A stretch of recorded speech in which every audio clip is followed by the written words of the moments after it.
د شهیدانو او معلولینو چارو وزارت په تیرو 5 میاشتو کې تر دې دمه 10 میلیارډ او 409 میلیونه افغانۍ یتیمانو، مالیت لرونکو وګړو او کونډو ته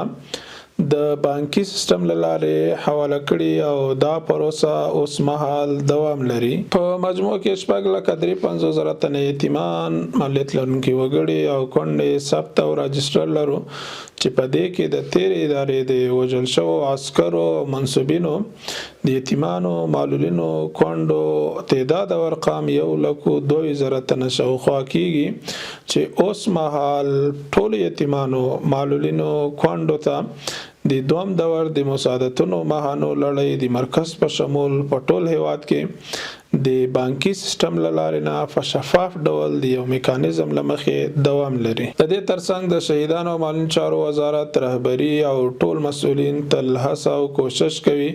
چې د وزارت ته تخصیص شوی بودیجه په شفاف ډول د طرحې سره سم په مستحقو یتیمانو، معلولینو او کونډو باندې د بانکي سیستم له لارې توزیع کړي ترڅو